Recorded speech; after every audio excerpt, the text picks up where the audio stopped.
बंगाल की मैं वोटर हूं और मेरे परिवार के तकरीबन 10,000 लोग पश्चिम बंगाल के वोटर हैं और मेरे लिए यह बहुत बड़ी दुर्भाग्य की बात है कि घुसपैठियों के लिए हमारी मुख्यमंत्री ममता बनर्जी साहिबा वेलकम करती हैं और देश के प्रधानमंत्री के लिए गो बैक करती है। ये बहुत बड़ी विडंबना और बहुत बड़ी दुर्भाग्य की बात है मेरे लिए as a voter of West Bengal. दूसरी बात है कि साउथ 24 परगना से गुलाम सद्दाम सरदार के घर से एक सुरंग पाया गया था, जो सुरंग डायरेक्ट बांग्लादेश जाता था। उसके बाद अभी जब मैं बंगाल के दौरे पर थी और बंगाल में जब मैं बनगांव एरिया में गई थी, बेलडांगा एरिया में गई थी और हाड़वा एरिया में गई थी, जो बॉर्डर के पास सारे लोग अपना पूरा बोरिया बिस्तर लेकर के बैठे हुए थे और वो कह रहे थे कि डिटेंशन सेंटर नहीं जाना है। मेरा तो घर ढाका में है, मेरा घर बांग्लादेश में है, मुझे बांग्लादेश रिटर्न जाना है, नहीं तो यहाँ पर एसआईआर हो रहा है और हम लोगों को डिटेंशन भेजा जाएगा। तो क्या इसको भी ये इनकार कर देंगे? दूसरी बात आती है कि लिस्ट तो खुद ममता बनर्जी के पास है।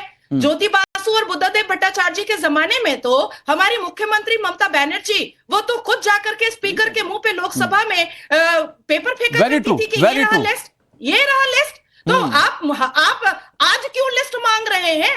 मुख्यमंत्री ममता बनर्जी साहिबा के पास लेफ्ट फ्रंट ने जितने घुसपैठिया घुसाए और उसके बाद ममता बनर्जी के नेतृत्व में और ममता बनर्जी के नाक के नीचे फरहाद हकीम ने कितने घुसपैठिया घुसाए हैं, इसका लिस्ट आप लोगों के पास है। और ममता बनर्जी तो लोकतंत्र के मंदिर में रो रही थी, कलप रही थी कि भैया भगाओ, हटाओ इन घुसपैठियों को, और लेफ्ट फ्रंट बार बार जीत रही है इन्हीं घुसपैठियों की वजह से। और आज ये घुसपैठिया गाय दूध लाती खेते हुए जब प्रधानमंत्री को मौका मिलता है तो इसीलिए घुसपैठिया मतलब वाया घुसपैठिया वो कहते हैं कि महाजंगल राज बिहार में जंगल राज को खत्म किया, महाजंगल राज बंगाल में खत्म करेंगे। लेकिन बादल दादा मतलब वो मुख्यमंत्री जो खुद इन्फिल्ट्रेशन के खिलाफ बहुत मुखरता से बोलती रही, आज क्या हो गया कि सरकार का इन्फिल्ट्रेशन के मामले में साथ नहीं दे रही है?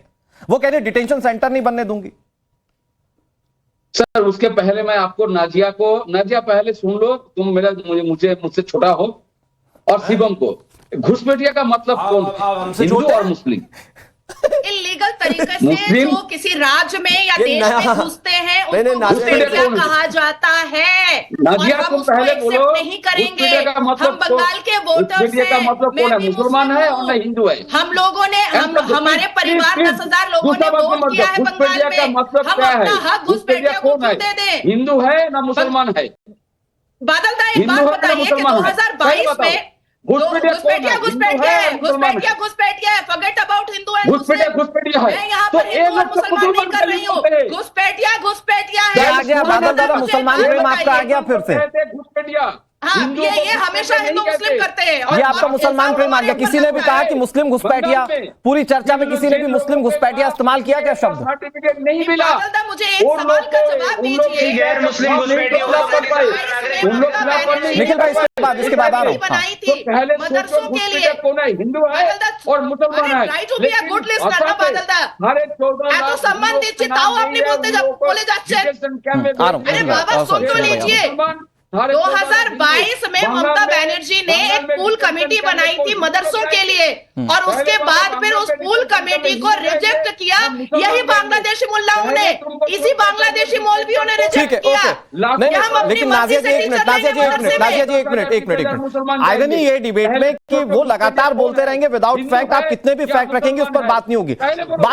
बादल दादा सुनिए ना, मेरी बात सुनिए, लगातार बोलते रहेंगे कोई मतलब नहीं उसका। मैं ये कह रहा हूं जो मुख्यमंत्री सदन में खड़े होकर कहें कि भाई इन्फिल्ट्रेटर्स हमारे यहां की दिक्कत है, ज्योति बासु पर आरोप लगाए, पहले की सरकारों पर आरोप लगाए, क्या आज उनके लिए इन्फिल्ट्रेशन मुद्दा खत्म हो चुका है?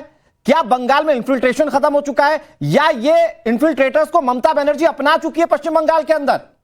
अब क्यों नहीं बोलती हैं? वो क्यों कह रही है कि मैं डिटेंशन सेंटर नहीं बनने दूंगी?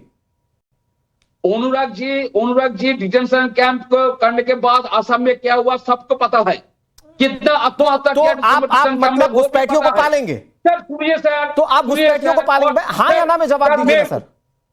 मतलब क्या हुआ असम में उसकी वजह से पश्चिम बंगाल में ना बने? सर 10 सेकंड टाइम मांगूंगा। डेमोग्राफिकल document चेंज है वो। होगा बादल अब साहब बता दीजिए, और संविधान का आर्टिकल 327 और 324 इस बात की अथॉरिटी देता है इलेक्शन कमीशन ऑफ भारत को स्क्रूटनी करने के लिए।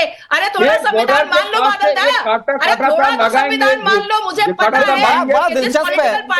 ओके नाजिया जी, बादल देवनाथ जी, ओके शिवम जी और निखिल जी, मैं आ रहा हूं आप सबके पास। बड़ा दिलचस्प है रमनीश जी कि कोई खुलकर, मतलब हमारे देश में मैंने पूछा कि क्या कोई अपने घर में 1% भी किसी और को कब्जा करने देगा? कोई भारत को अपना घर समझकर यह कहने को तैयार नहीं कि नहीं ये घुसपैठिए एक्सेप्टेबल नहीं। ये वोट बैंक की चाहत ऐसी है क्या कि सिर्फ इन्हीं की बदौलत जीतेंगे इसलिए इनको रखना जरूरी है? बिल्कुल। और देखिए, आपने कहा कि जब टॉपिक घुसपैठियों के ऊपर है, तो अभी कुछ दिन पहले की बात है, माननीय गृहमंत्री जब सदन में सवाल जवाब कर रहे थे घुसपैठियों के ऊपर, तो आप देखिए विपक्ष के सारे तमाम नेता जो है भाग खड़े होते हैं। अरे टॉपिक जब घुसपैठियों के ऊपर है, चर्चा जब घुसपैठियों के ऊपर हो रही है, तो विपक्ष के नेता क्यों भाग जाते हैं? विपक्ष के नेता क्यों भाग जाते हैं? ये रिश्ता आखिर क्या कहलाता है? ये रिश्ता तो तभी शुरू हुआ था जब राजीव गांधी जी के समय की बात करें, IMDT एक्ट को खत्म नहीं किया गया, उल्टा संरक्षण मिला। असम में बात करें कि जो इलीगल माइग्रेंट्स थे 1983 तक लागू रहा इस कानून ने घुसपैठियों की पहचान लगभग नामुमकिन कर दी। केंद्रीय और देखा जाए तो राजीव गांधी जी के समय में जिस तरह के चीजें होनी चाहिए, समझौता जो 1985 एक्ट जो असम समझौता है, 1971 के बाद आए अवैध घुसपैठी की पहचान और निष्कासन होगा। लेकिन राजीव गांधी जी के समय में न तो NRC लागू हुआ, आप कह रहे हैं आज घुसपैठ तो कांग्रेस की बदौलत। तो हाँ बिल्कुल इसमें कोई दो राय नहीं है। लेकिन बात है कि प्रधानमंत्री मोदी जी, आप बताइए कि प्रधानमंत्री मोदी जी को आप गो बैक के नारे लगा रहे हैं, और यहाँ पे ये निखिल जैन क्या कह रहे हैं, साइमन गो बैक। तो साइमन गो बैक की आप तुलना प्रधानमंत्री मोदी जी से आप कर देंगे? अरे कहाँ हैं आप? कहीं नहीं है।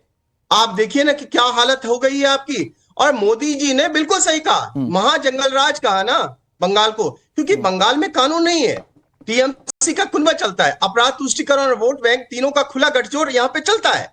और घुसपैठियों पर सवाल उठाओ तो मोदी गो बैक के नारे लगते हैं। देशद्रोही मानसिकता नहीं है तो क्या है आखिर, बताइए? सवाल घुसपैठिए पर और गुस्सा प्रधानमंत्री मोदी जी के ऊपर दिखाइएगा। और बंगाल और असम भारत की सीमाएं प्रयोगशाला नहीं है ना, जहां वोट बैंक के लिए राष्ट्रीय सुरक्षा की दीवार बनी हुई है। अगर घुसपैठ नहीं है तो NRC से डर क्यों लगता है आखिर? आप है डर उन्हीं को है जिनकी राजनीति फर्जी वोटों पर टिकी हुई है। ओके निखिल जी जवाब दें, उसके बाद शिवम भाई के पास जा रहा हूं। अवैध घुसपैठी रोकी जा सकती है। निखिल जी देखिए, सबसे पहले तो